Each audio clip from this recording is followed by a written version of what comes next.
Let's go mga bossing, good day sa inyo at ready na ba kayo sa panibagong scooter na naman na lalabas from FKM? Ito ay ADV 180 at itatapat natin kagad siya kay ATR 160 from QJ Motor.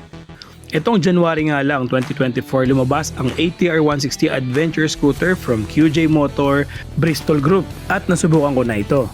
Ngayon may bago tayong titignan from FKM, ang ADV 180. Ang FKM ay motorcycle brand registered sa Singapore pero ang kanilang manufacturing company ay nasa Guangzhou, China. And syempre sobrang excited ako sa motor na to dahil unti-unting nade-develop ang technology ng bawat scooter na binibenta ngayon sa market at as always, laging rider kami or tayo ang naikinabang sa bawat upgrade ng mga motorcycle brand ngayon.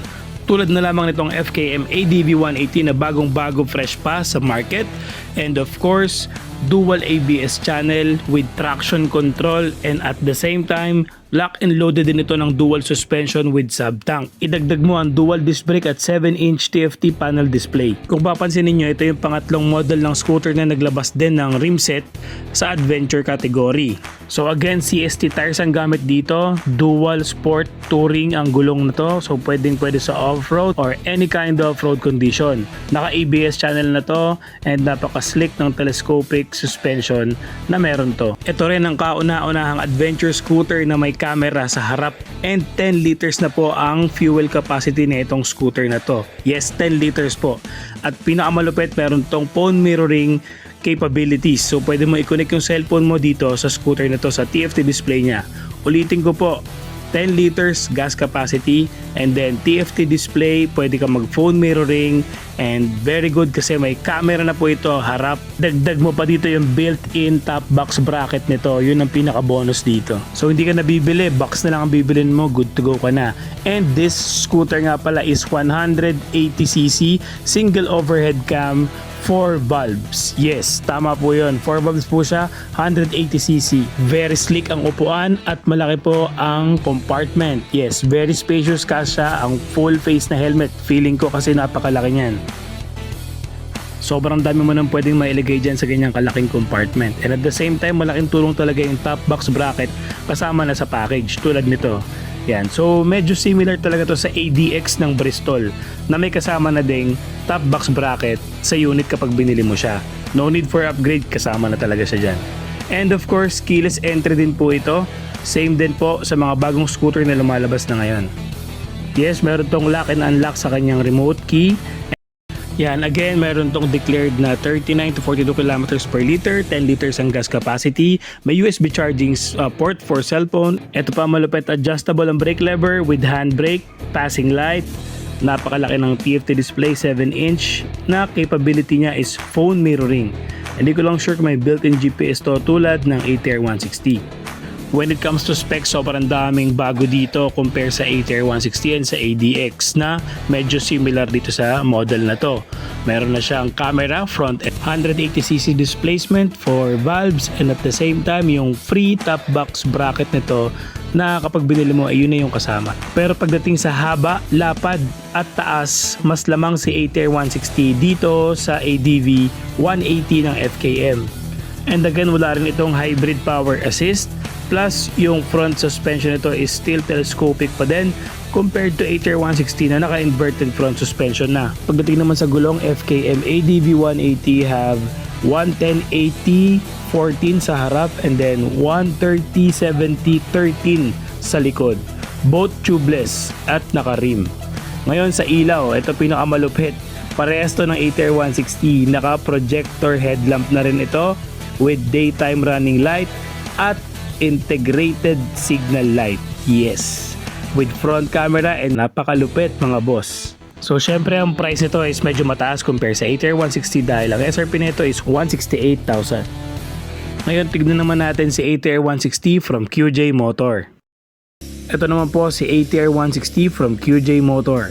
In terms of length, width and height, mas lamang si ATR 160 compared kay FKM ADV 180. Pagdating naman sa looks, parehas silang futuristic. Pero dito kay ATR 160, mas medyo edgy at may mga beak, may mga kanto. So medyo mas maangas siya tignan. They both have projector headlamps or projector headlight. They both have the same TFT display, phone mirroring capabilities, but I'm not sure if may GPS ba si FKM ADV 180 kasi si ATR 160 mayroon siyang built-in GPS good for 1 year. When it comes on the wheels, version 2 rim set si ATR 160 while si FKM ADV 180 is parang similar sa version 1 rim set ni ADX ng Bristol. Pero good thing parehas yun kasi sila lang ang mga parehas na adventure scooter na naka-rim set na.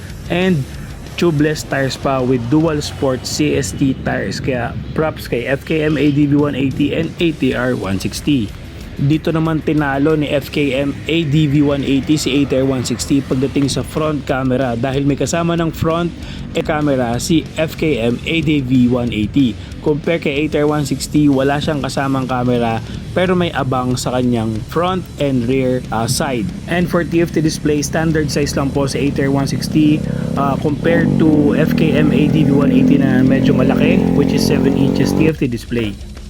Pagdating naman sa gas tank capacity, ATR 160 only have 8 liters while si FKM ADV 180 got 10 liters of gas tank capacity. Medyo mas malaki talaga yun dahil 180cc si FKM ADV while itong si ATR is 160cc lang. Ngayon naman pagdating sa makina, 160 si ATR 160 and then si FKM ADV is 180cc. So di hamak na mas mabilis si FKM compare kay ATR 160. But the thing is hybrid and merong power assist si ATR 160 and si FKM ADV 180 is wala. Yan, so halos feeling ko parehas na parehas ang itsura nito pagdating sa height, sizes and everything specs. Etong si ADV 180 ng FKM and si ATR 160. I mean, similarity in terms of specifications like TFT display, phone mirroring, dual ABS, traction control parehas with projector headlamp parehas, and then yung difference lang is of course meron tong built-in GPS sa ATR 160 and sa battery. Malaki po ang battery capacity ni ATR 160 na meron siyang 12 volts 14 amps battery rate. And ito yung ibang mga specs ni ATR 160. Ang SRP niya is 159,000 plus pa yan kasi yung iba ata nag-i-increase na, I think sa sobrang dami na ang kumukuha ng ATR 160.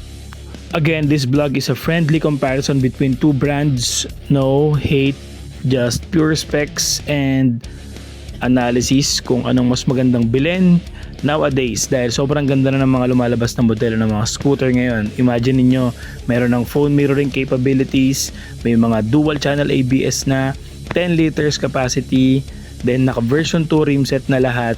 So paganda ng paganda. So spend your money wisely, pili kayo kung saan kayo komportable, no brand wars. Kung saan mas okay at sulit ang pera mo, yun ang bilhin mo. Alright? So once again, this vlog ni Kosa. Ciao!